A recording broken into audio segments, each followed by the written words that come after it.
Okay, so this is a place of peace and prosperity.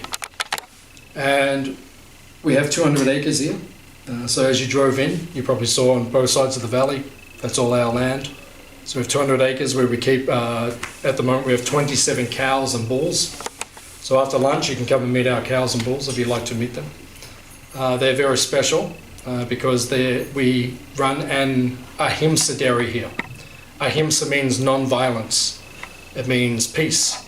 So all of our cows, they're born here and they die here without any fear. So it's quite unique, especially in a country like Australia, because the farm next door to us is a beef farm. So it's actually a prison camp where they keep all the cows, and then after some time, when they're ready, they just slaughter them, and then they get shipped off to wherever they get shipped off to. But here, the vibration is very different, because what we're trying to teach people is that you can live in harmony with nature, and you don't have to be exploitive. And if you live like that in a very peaceful way, where you don't try to exploit others and you don't commit violence on others, then the atmosphere becomes very peaceful, very sublime. So you may have noticed, you've only been here for a short amount of time, you may have noticed that the atmosphere is very peaceful here. Have you noticed that? No one noticed? Anyone noticed? Oh, you did? That's good.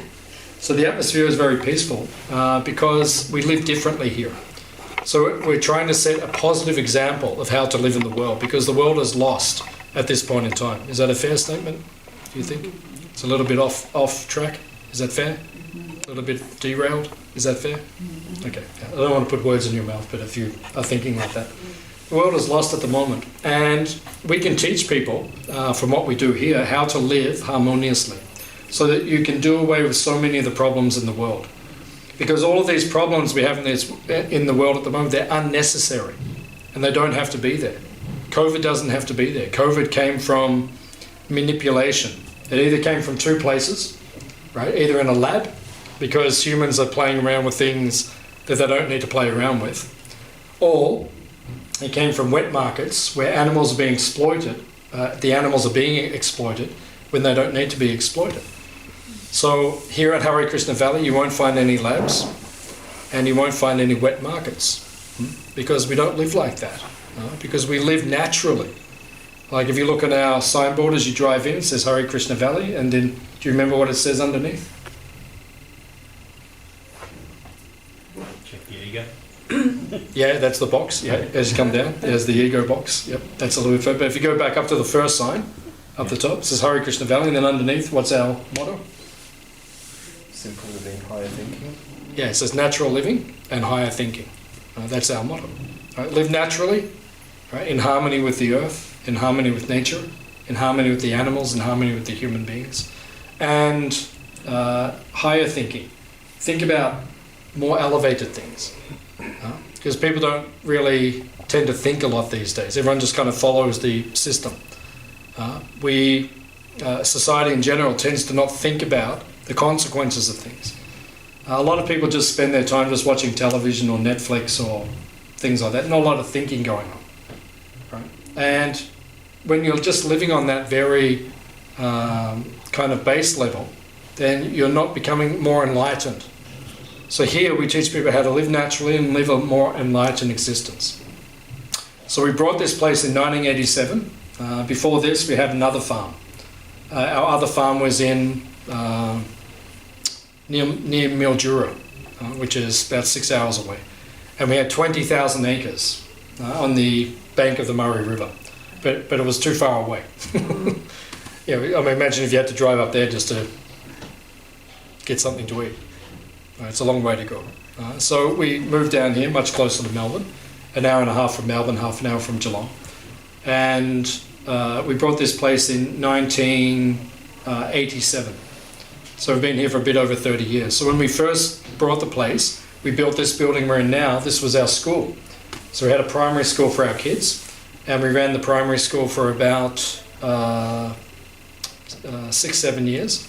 And then the school closed. They were merging all the small schools in country Victoria, so we lost our funding at that point in time. So everyone moved to our other farm, which is near Byron Bay in Murwillumbah. We have 800 acres up there. It's a very beautiful farm that we have there. And we have a school up there which has been running for over 40 years.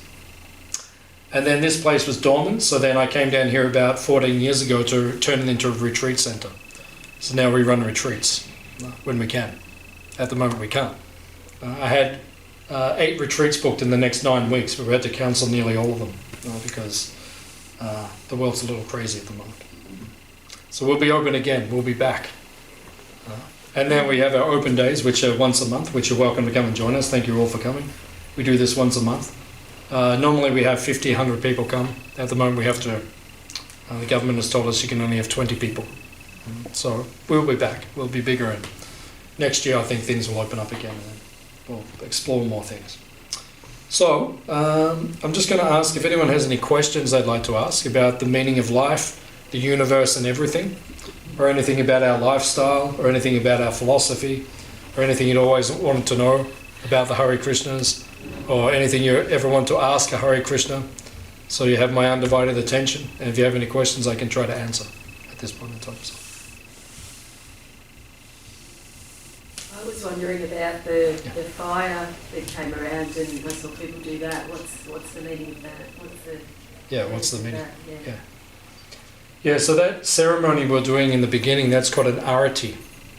So if you go to the temples in India, they always do these ceremonies. They're called arati ceremonies. And in the temples in India, they'll do them about 7 times a day. So we're just doing it now just because everyone's here at this point. It's a blessing ceremony. And it's a way of welcoming a great person. Because this is technically what we call a temple, right? Even though it's quite simple. It's just a classroom which I renovated. And when I got here 14 years ago, there was blackboards everywhere, and so I had to turn it into a temple. So we've made it look temple-ish at this point in time. But if you go to our more elaborate temples around the world, it's much more ornate and it's purpose-built for that purpose. So the point is this is God's house. We call God Krishna. So Krishna's the blue cowherd boy. You see in all the pictures around the room. We see God as a bluish cowherd boy.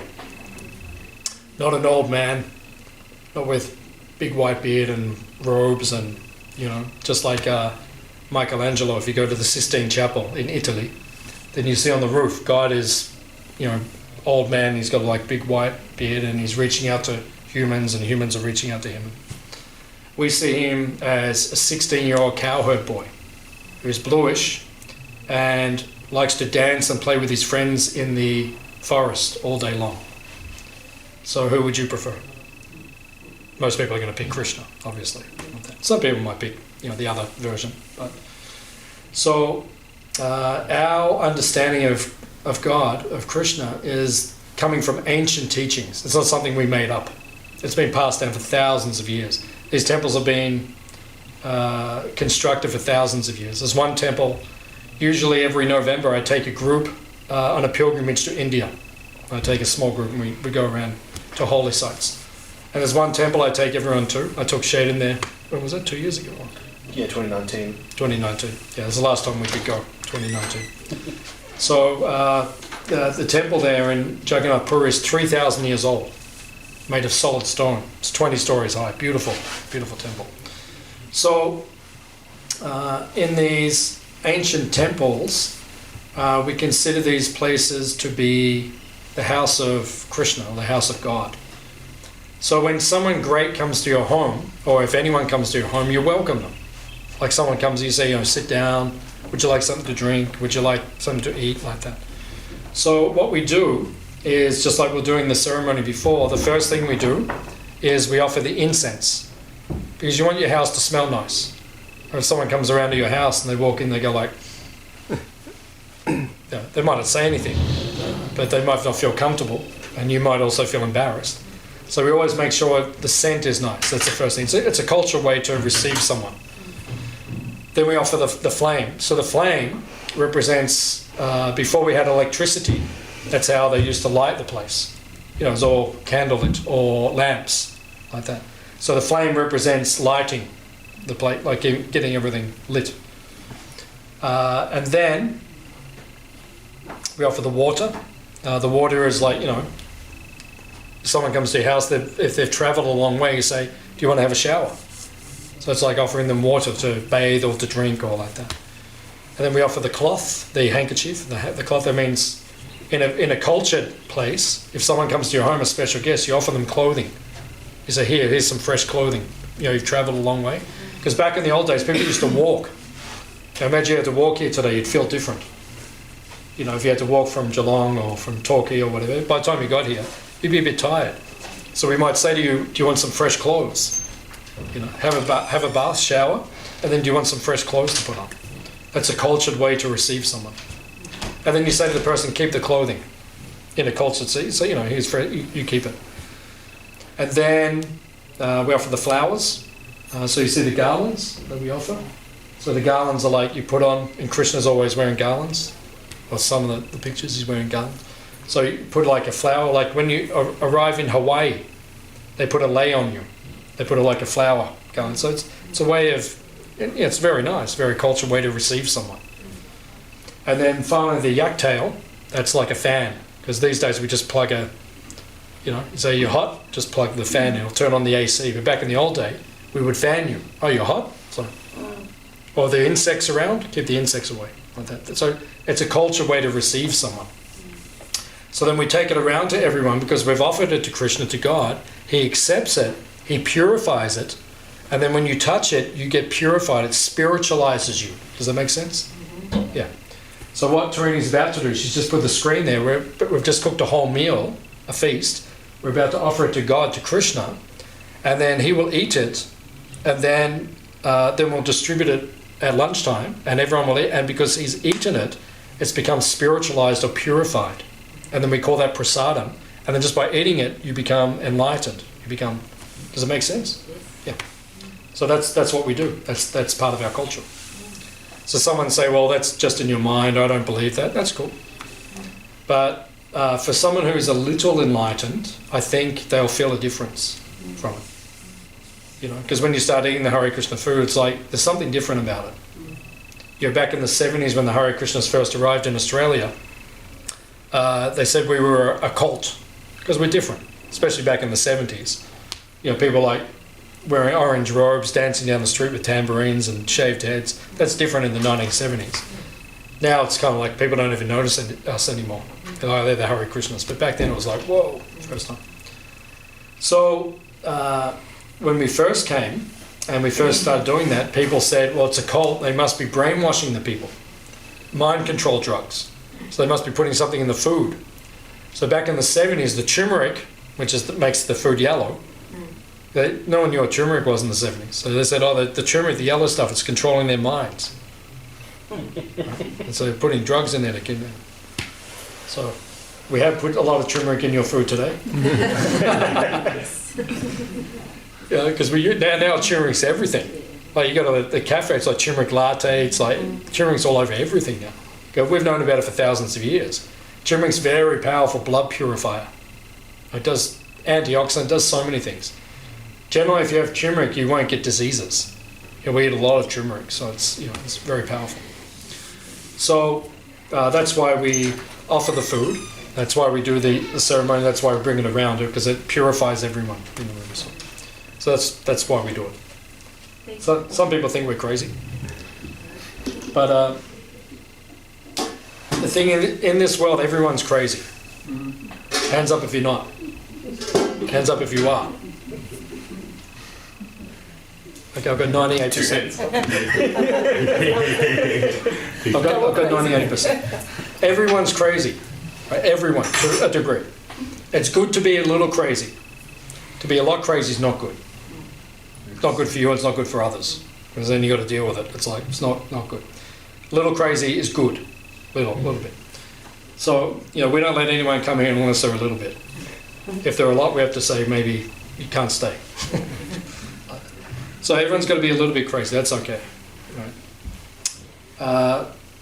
But the point is, in this world, is that you have to choose which crazy group you want to be with. So George Harrison, you probably heard of George Harrison. He was in that band. What was the band called? Beatles. The Beatles. That's right. The Beatles, right? Biggest band in history. So George Harrison, he was very close to Prabhupada, who was our guru, who founded the whole Hare Krishna movement. He gave, if you go to England, the manor, which is a beautiful old estate, George brought that and gave that to Prabhupada in the 70s. And now it's the biggest Hindu shrine in England. It's the Hare Krishna temple. So he gave that. He was very fond. And when Prabhupada passed away in 1977, he took off his ring and he said, give that to George. A couple of months before he left. So they're very close relationship. So George wrote that song, My Sweet Lord. Hare Krishna. And that became number one all over the world. And so they're very close. He's very intimately connected to our movement. So back in the 70s, he actually said to Prabhupada, should I shave my head and become a full-time Hare Krishna? Prabhupada said no. He said, you just keep making your music, but sing about Krishna. And that's what he did. Right? So George once said, everyone's a little crazy, but you have to choose which group you want to hang out with. So he said, I choose to hang out with the Hare Krishnas, because their type of crazy, that's a good crazy. And the crazy that's on the other side of the forest, that's up to you. I'm not judging anyone. Like if you want to hang out with that bunch of crazies, go and hang out with them. If you want to hang out with this bunch of crazies, come here. Because everyone's crazy, but this crazy makes a lot more sense to me. Right? And Prabhupada said, even if Krishna is not God, our life's better. Yeah, our food's better. Look where we live. It's better. The way we live, it's better. It's just a better way to live. And and if at the end, if it was just a hallucination and we don't actually go back to Krishna, we didn't lose anything. We still had a good life. And if we do, that's a bonus. You go to live in a place, heaven, or we call it Goloka. You live with God, you live with Krishna forever. You have picnics, you dance, you herd cows, for your whole life, for eternity. And you never have to pay for anything, everything's free, there's no rent, all the food's free. You can eat Hare Krishna food eternally. Hands up if that sounds good. Okay, we've got 4 people in the room. Okay, you do it. The rest of you, we'll see you next time. But if you, that's basically what's on offer. So if it's true, it's really good. And if it's not true, it's still pretty good anyway. So yeah, that's why we take the lamp around. So that's my long version. Yeah, I like it. Yeah, I like to give a more elaborate version. Yeah. Otherwise, I could just say some basic thing, but I want to give you the whole cultural context of why we do these things. Because everything we do in the Hare Krishna movement, there's a reason.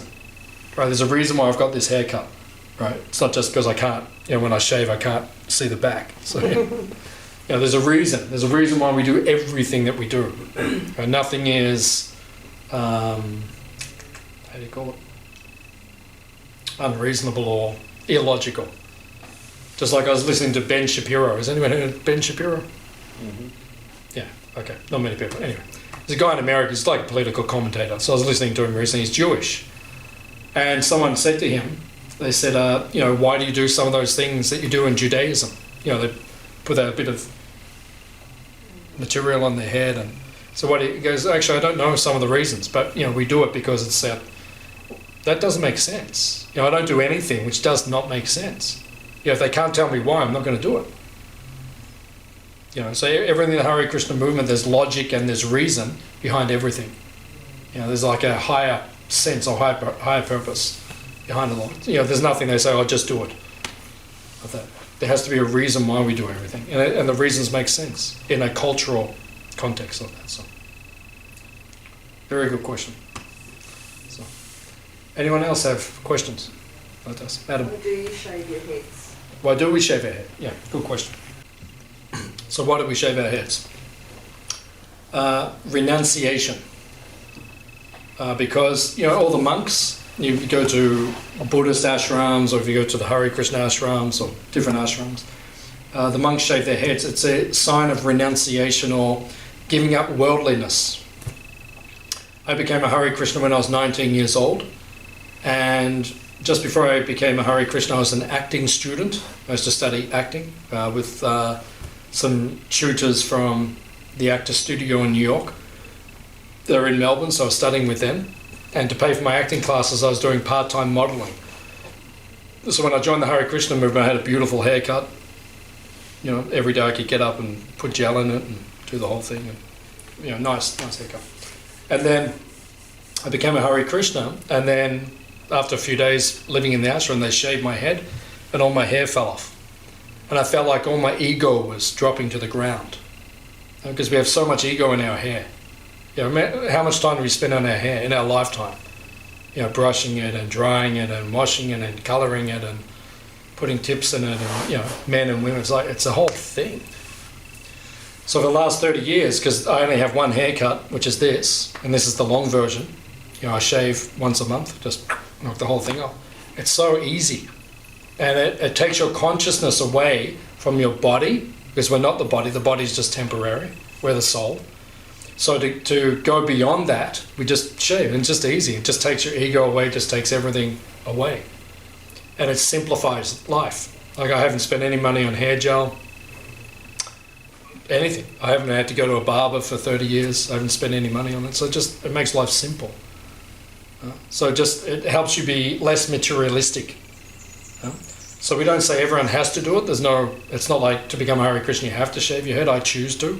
I like it. I don't feel natural with hair. I just don't, because of my lifestyle, I suppose. But if someone wants to, have haircuts or hairstyle, that's your choice. Krishna loves you either way. Right? We don't judge people and say, you're like this or like that, so we don't. But that's why we do it as monks.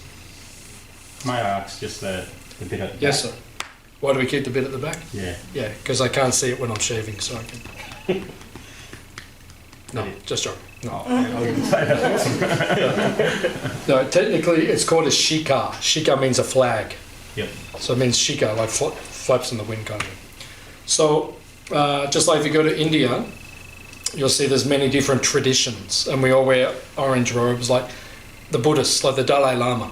Like, he wears robes similar to us, and has the bald head and everything, but they don't have the tuft of hair at the back, the shika.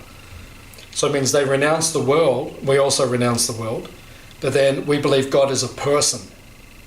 So then that shows our tradition. We are the Vaishnavas or the personalists. Whereas many of the traditions, they don't believe that God is a person. They just believe God is just energy or light. He's not a person. So they shave their head completely. So it shows they're like in a different tradition or a different school of thought. So that's why we have different. So basically, if you see this means you'll know what their philosophy is. Yeah. It's like the uniform, so to speak. So. It's like a symbol of following the. See, Krishna was a Brahmin. It's like a community in India who follows the Krishna beliefs.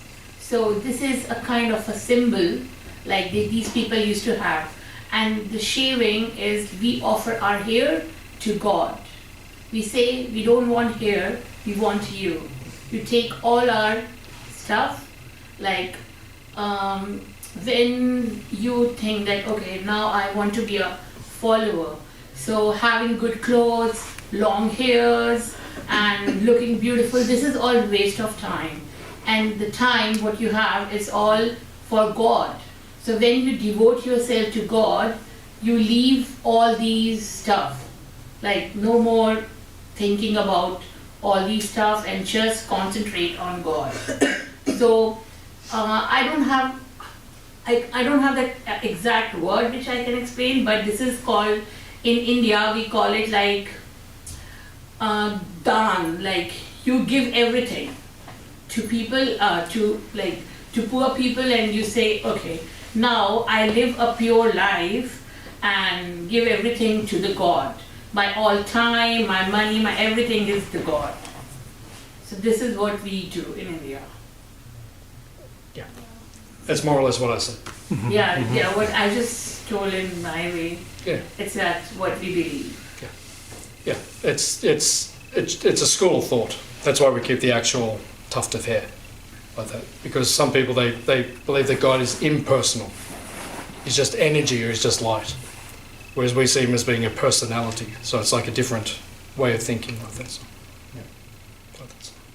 Any other questions? Yeah. Why is Krishna blue? Why is he blue? It is said that the colour is like something like sky blue. So you can see now, you can see parts of the sky are exposed. So when the sky is blue and we look at it, it opens our heart. And we feel blissful, we feel happy. So because he's like the personification of happiness or bliss, then he is that colour because he's showing us that is his like mood. He's just fully blissful. So it's just like you become so happy that, you know, I mean, we don't change colour, but, you know, sometimes you just see when someone's so happy, it just radiates.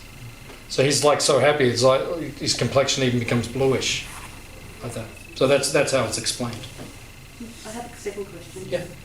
Who is the female with Krishna in the paintings? It looks like, you know, is it a companion of some description? Yeah, because God, Krishna, he has many friends, and we're also part of the tribe. But we left a long time ago. Because it's said that all of us were originally with him in that domain. In Christianity, they call it heaven. We call it Goloka. We have different names for it. So we were originally with him, but we wanted some space. So then he said, that's okay. I'll give you some space. You can go to the other place, the material world. This is the spiritual world, but you can go to the material world. And your soul, who is spiritual, who we are, gets trapped in a material body. And then we try to almost like imitate Krishna, imitate God. In other words, it's all for us. It's for our enjoyment, our pleasure. So we're all running around in this material world, trying to exploit it and trying to get pleasure for ourselves. We're very egocentric, very self-centered in this world. That's the basic psychology of everyone in this material world. And then when we want to revert back to going back to him, then we change our consciousness from being egocentric to being Krishna conscious, or focusing on serving him. And that's what we practice here. And then by that practice of serving him, then gradually we purify our consciousness, and then when we leave our body, our soul can go back to that dimension. So he has many friends. You see in the pictures, there's many friends.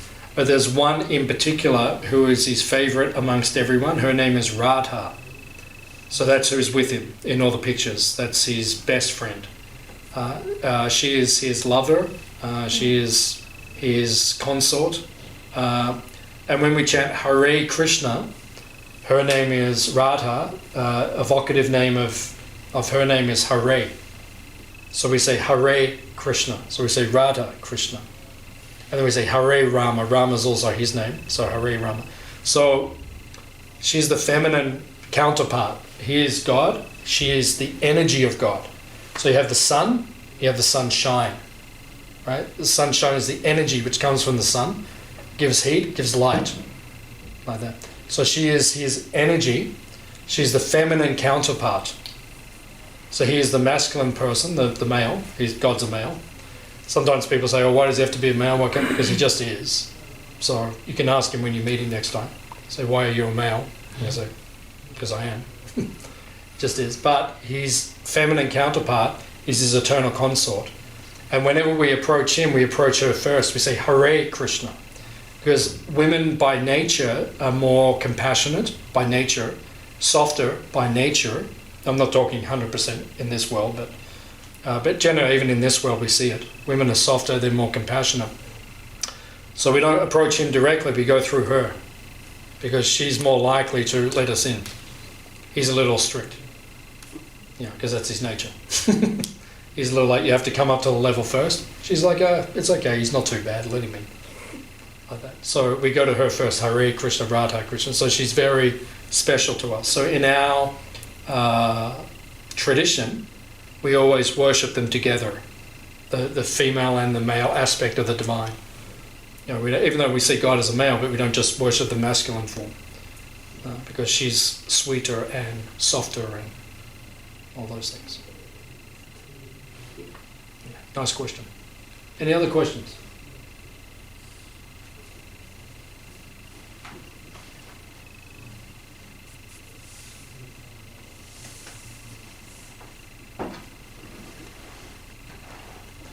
I've got a bit more time, so if you want to ask anything, it can be about anything. Yeah.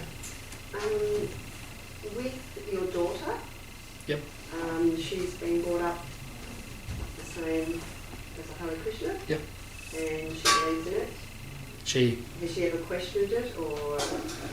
We'd have to ask her if she's questioned it. Yeah, I'd have to ask her actually. About that. I mean, she believes Krishna is God, but that's of her own volition. I mean, I believe it, but I don't tell her. You know, she has to believe it. So do the females not shave their heads? Do females not shave their heads? Generally not. It's not natural for a woman to shave their head. Generally. I mean, it's the female nature is to be beautiful and to be feminine and to be, you know, it's just the nature of females. So it's not so natural. So it's not required. Although there are some women who do it in our tradition. Some women do it. But I would say they're very, very renounced and very devoted. Most women don't feel that's like a natural way for them to approach or serve Krishna. So they generally they don't do it. So, but it's optional, anyone can do it. And if you had a son, what age would he shave his head? He doesn't have to, it's his choice if he wants to. I'm like a priest. I'm like a priest, I'm like a monk. I'm fully devoted. I'm a minister of religion, that's what I am. So for me, it just feels natural. If I grow my hair, I don't feel natural. I lived in the ashram as a monk, a celibate monk for 8 years. When I was 19 to 27. So, I never had hair for so long. For me and my practices, I feel comfortable like this. This is long for me. But it's not. Krishna never says you have to shave your head to get to him. He says you have to renounce your material desires and attachments. Right? We have to give up our material desires and material attachments. All of us have to do that. But we don't have to, shave your head or wear particular clothes or those things. They're externals like that. But I dress a particular way and I wear my hair a particular way because it feels like it assists me in my devotion. That's all. But there's nothing compulsory. That's all. But as for her, we'd have to ask her like that. She's probably on her phone at the moment, so if we can get her off her phone for a few minutes, we could ask her a question.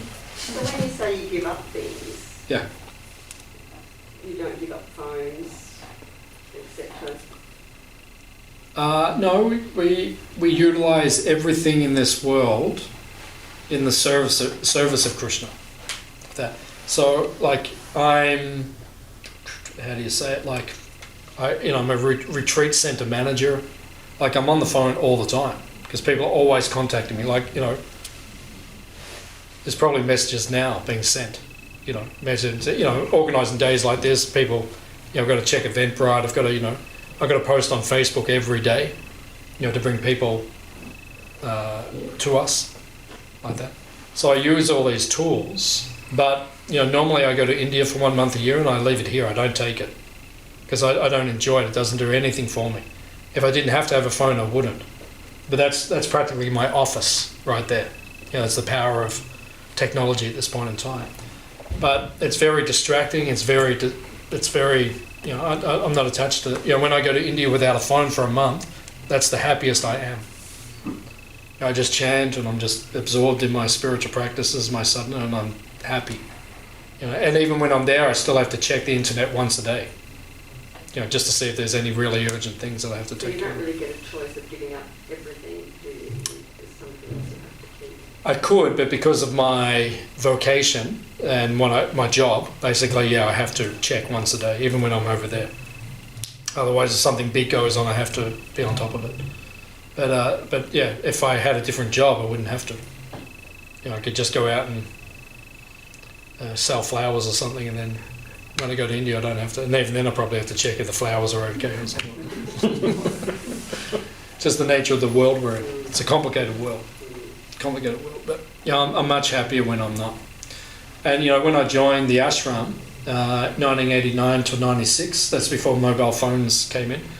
I was so off the what are they called? The grid. The grid, yeah, good thing. I was so off the grid. I didn't even know when presidents in America changed. I didn't know anything. I was just so absorbed when I was a monk. I was just like oblivious to things. I didn't watch television, didn't have a phone. It's just like I was completely disconnected. I was, very, very happy. And I actually only got on Facebook in 2014 because I started running events from here, and someone said, "Oh, you really should be on Facebook." And I didn't even know what Facebook really was. But someone said, "Oh, you really should be." So I got on Facebook now, like very effective. Hands up if you came from Facebook today. About half the audience. So yeah. So that's why we do it, just so we can reach out to people. But it's very unpleasant, not very satisfying. I don't have a television. I don't just like surf the net and all these things. Big waste of time. Any other questions? When you were talking about the monks, it's ashram. Ashram? Yep. So how many do you have? Like how many that are here with you at the moment? Is there? If that makes sense. Like how many? How many monks do we have here? Yeah. Yeah. We don't have any monks here. Our ashram's in Melbourne, Yep. at our temple in Albert Park. That's where I lived for 8 years, in our temple there. Down here, we only have 2 families. We have 200 acres, but it's just myself, my wife, and my daughter. And Manikriva, who was singing before, and his wife, who was doing the offering. Yep. And their daughter, they live over there. So there's only 2 families here full time. Yep. And then everyone else here is they're semi full time or part time. We have a volunteer program. Yep. So we have about 1, 2, 3, 4, about 4 volunteers here right at the moment. Yep. Should be a few more arriving this week, like that. So people come and go, but there's 2 families here full time. So there's no monks, there's not an ashram here, there's just families and like that. So, How many are in the ashram in Melbourne? how many monks? I think it's 15. About 15 monks. Do they venture down here, or are they just devoted there? When it's not COVID, they come down here. Yeah. I usually go to Melbourne once a week to teach in the temple. Yeah. I run a philosophy course, so I go there and I teach there a couple of nights a week. When it's not COVID, I haven't been there for since February or something, I think, or March. I can't remember when I was there. Yeah, I've lost track of the lockdowns and that, but I think last time I was at the temple, I think it was earlier this year. So, and they come down when they can, if they want a break or something, they come down here. And it's a very conducive place for meditation, and it's a very peaceful place here. That's why people like to come here. It's very peaceful. The vibration here is very different. It's like an Atlantis kind of thing. It's like you go in there and it's different when you're in there. And when you go out, it's probably a different atmosphere.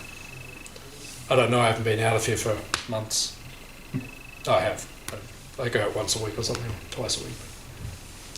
Just to make sure the world's still okay. Any other questions?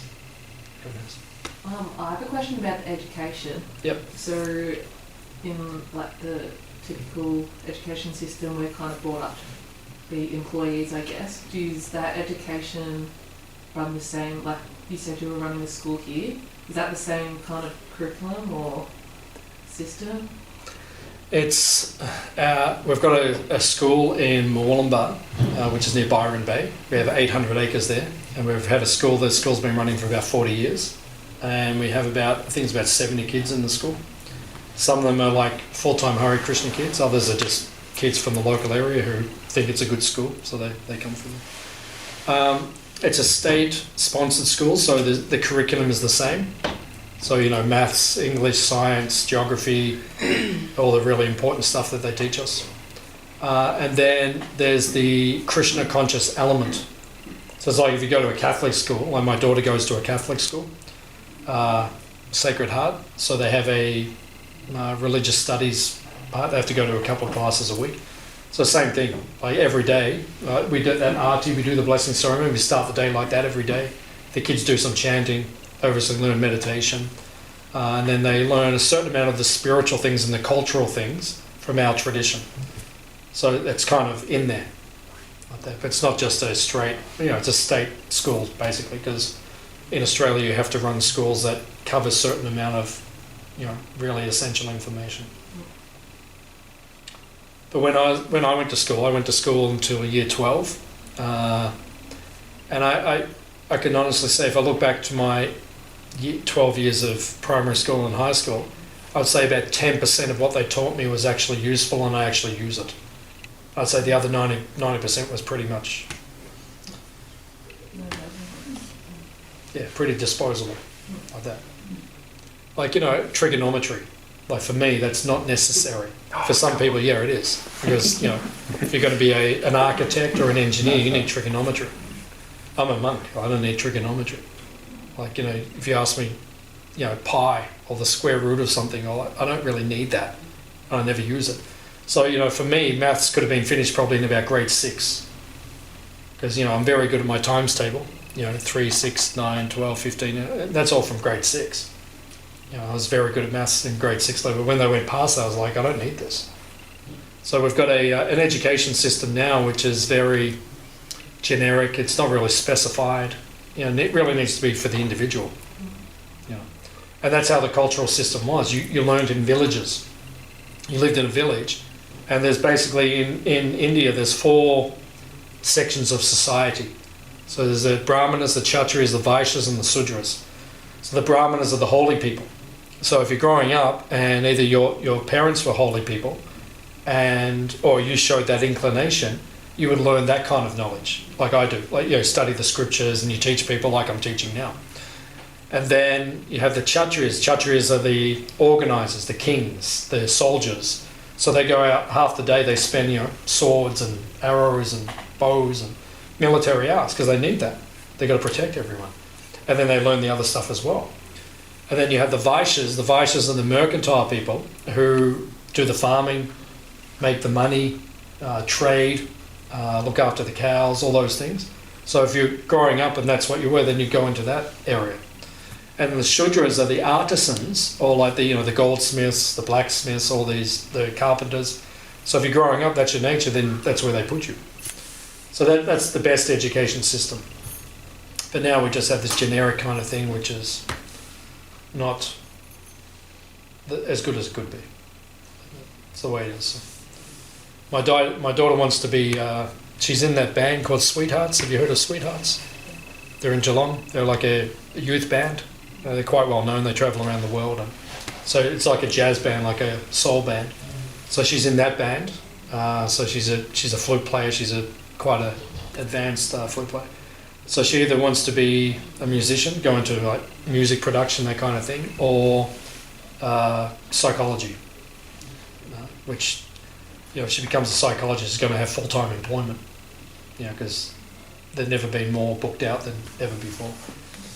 So, she has to go to school to finish those things to go in either of those directions. So that's why we send her there. Otherwise, I'd just get her straight on. I'd say, what do you want to do? Psychology? Start studying psychology. But you have to go through this whole system at the moment. So. Yeah. Any other questions? What is your typical day like? What's my typical day like? We get up about 4 in the morning. And that mantra which we chanted before, like together, we also chant it on beads in a meditative way. So we chant like Hare Krishna, Krishna Krishna, Hare Hare, Hare Ram, Hare Ram, Hare Hare. So you do it like a meditation. So I do that for about 2 hours a day. So I get up early in the morning and I spend nearly 2 hours. Either I do it in one block or do it and then I do some more later. So we do that in the morning. We do our meditation. And then I study some ancient books. I read some ancient books. So I've got spiritual knowledge. So when people come, I can explain things to them. And then I do a little bit of my worship, which is kind of similar to what we saw before. I do some of that kind of like a little ceremony, which I do.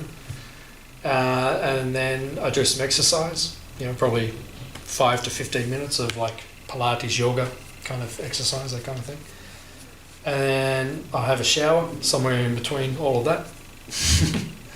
And then I have breakfast. And then after breakfast, then I start running this place. So we have 2 sections of our farm. We have 200 acres. So the other side, which we'll go to later, that's where the cows are, that's where the veggies are, that's where we grow everything. So Manigriva, he lives over there and he runs that side of it. And then I run this side, which is the retreat centre, So I'm in the office quite a lot, just trying to book retreats and get people to book. You know, we hire this space out to other groups. So we run our own retreats and then other groups come and they book the place. So a lot of my time is just spent to developing relationships with people and that kind of thing. And in the last 12 months, because we've been in lockdown, I developed the Art of Inner Peace, an online course. So if you go to our website, it's called Inner Peace Mentor. So if you want to look at that, then there's a whole lot of courses which I've developed, which you can take online because people can't always get here. And they, you know, I cover all sorts of things like anger management and how to de-stress and all sorts of, you know, things which people are into. And for the last 10 weeks, I've been running an online course, which is called the Complete Self-Improvement Bootcamp, where people get online with me once a week and I spend an hour teaching them how to live their life in a more holistic way, so they can be more peaceful and more balanced like that. And 2 nights a week I teach my philosophy course in Melbourne online, and we have a gathering every Thursday night. We get together here, and quite a few of our friends, they come from Colac and Geelong and places like that. They come over here and we kind of do what we did today but like on a smaller scale. So we do that every Thursday night. You're welcome to come over for that if you want to hang out. And then in the evenings, then I just, you know, try to do a bit more reading, finish my meditation, spend some time with the family, like that. Go and visit the cows, stuff like that. It's a pretty nice lifestyle, like that. Our days off, we'll go down a lawn, we'll go swimming in the beach, or go for bushwalks or stuff like that. Pretty straightforward. Do you guys all eat together every night, or is it just like Thursdays, or is it something that... Yeah, Thursdays we get together in the evening. Most days we have lunch together, but breakfast and dinner we usually look after ourselves. You know, just with our families, we just, you know, cook something up. But then on Thursday nights we get together as well. And then if we have a special festival or something, then we'll get together as well. You celebrate all festivals? All the Hindu festivals? Yes. Yeah, Janmashtami and Yeah. Radhashtami And Diwali, Diwali. Holi. Yeah. Because Holi is also Krishna's Yeah. favorite festival. Yeah, Holi, which is the colour festival where everyone throws colours. Yeah. Yeah, so the last time we did that was 2019, before COVID hit. And I did it in Torquay, and we had 1,000 people come. Yeah. And we set up a stage, and 1,000 people came. We all threw colour all over each other. And now the council, they actually contacted me a few days ago, and they said, are you going to run it next year?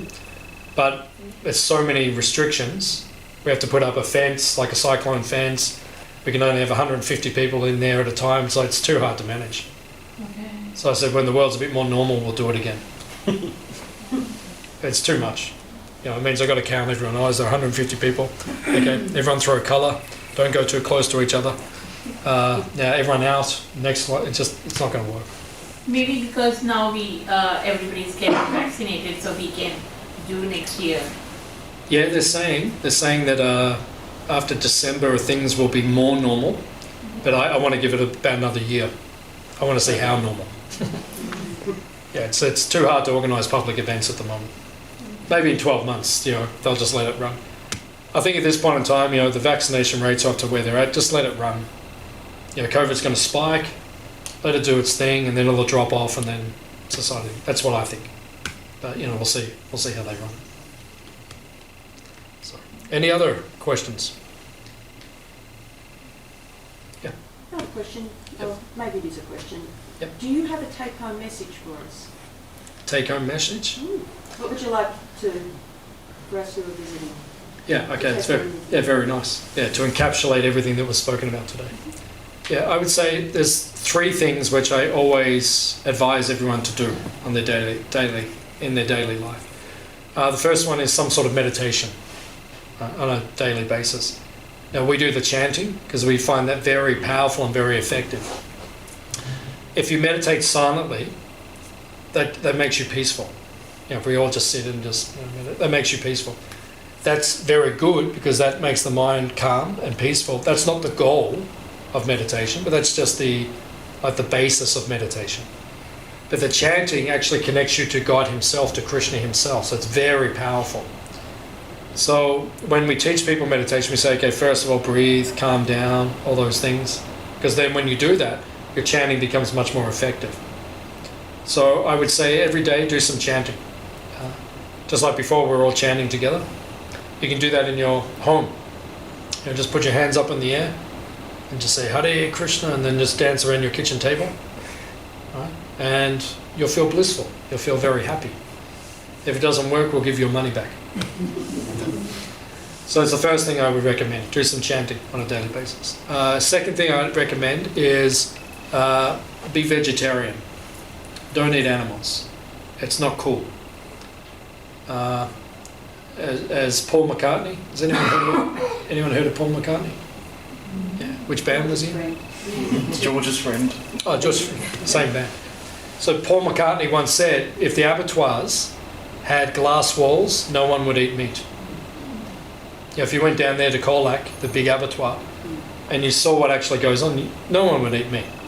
You know, so because we're so disconnected, then we think it's okay. So what I would say is be vegetarian. And if you really want to take it a step further, that's good. Being vegetarian is good, but there's still karma being a vegetarian, because you still have to take the life of the carrot or the broccoli. You know, there's life there. You took it. So the karma is much more minimal than when you eat an animal. But if you offer the food to Krishna like we did before, you know, we cooked the vegetarian feast, we offer it to Krishna, then he destroys the karma. So there's no karma. It actually uplifts you, it enlightens you just by eating it. So I would say that. I would say, you know, best case scenario, offer your food to Krishna. That would be the best. And the third thing I would say is read spiritual books every day. Like the Bhagavad Gita, which is our main book, like that. We have a shop just there in the back, so if you want to, after you eat, if you want to go and look in the shop, we have all these books, we have other things there. So read the spiritual books every day.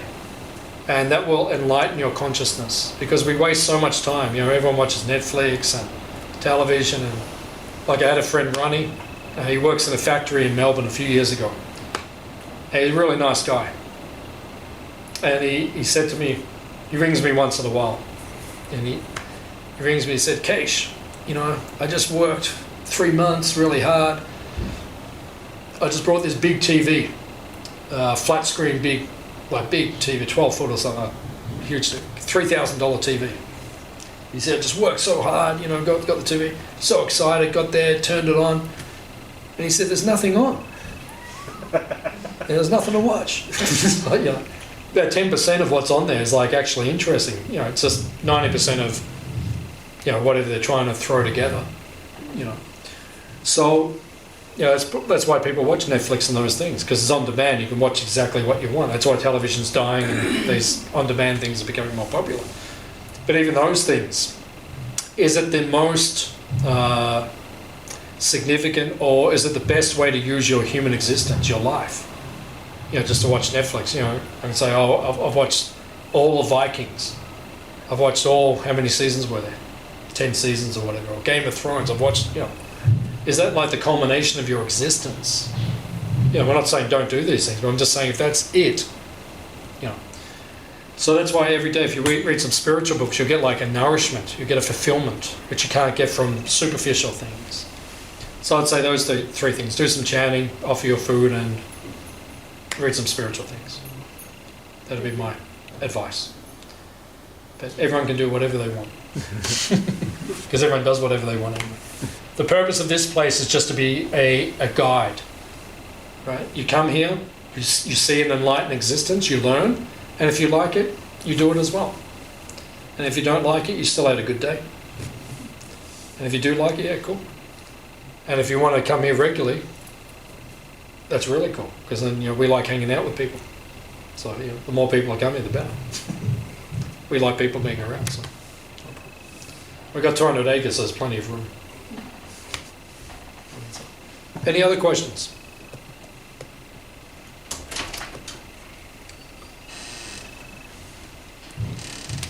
Anything else?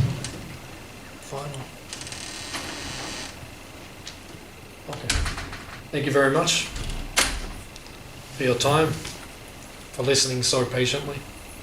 Thank you for your enlightening questions. I very much enjoyed them. Like that, so We've got a free magazine, which is here, it's just up here. So if you want to learn more about us, just take that, that's free. You can look at that. Is anyone hungry? Okay. You Sure. cook Indian food? Do we cook Indian food? I think so. Yeah. We cook all types of, because we're vegetarian. Okay. So we cook Indian, we cook... I'm a pure vegetarian person. I'm also. Yeah, I don't even eat egg. I don't even eat egg. I don't even eat egg in any I don't even case, eat cookies, I don't nothing. even eat onion or garlic Same here. or mushrooms. No, I don't even eat mushrooms. No onion. I tell you. you. I don't touch any of it. Yeah, I don't even buy them. I don't even look at it. I don't even look at it when I go. So it's too I won't even look at a mushroom. Do you run all your food from here? Do we grow it here? Yeah. As much as we can. Oh, yeah, okay. Yeah, it's not all grown here, but Yeah. yeah. Because everything's seasonal. Yeah, Like when you go to the supermarket, you get capsicums. Like capsicums don't grow in winter. No. That's all in hot-houses coming from New South Wales and Yeah. like that. So yeah, we grow whatever we can here, Yeah. like that. So yeah, if you just go outside and then you just turn right and we'll serve you there. You can get your lunch. And then we have a dining room in there, so if you want to eat inside, you can eat in the dining room. Or there's chairs all around the outside as well, so if you want to sit outside, whatever you feel comfortable with. And then if you want to come and see the cows, in about 45 minutes, just meet us in front of the kitchen. We'll go over and see the cows, and you can feed the holy cows. And you can see our veggie garden and our orchard and all that kind of stuff, so if you want to do that. So please come again. You're very welcome to come here. We're very happy to have you all here, so please come again. Please come to our place. Hare Krishna. Hare Krishna.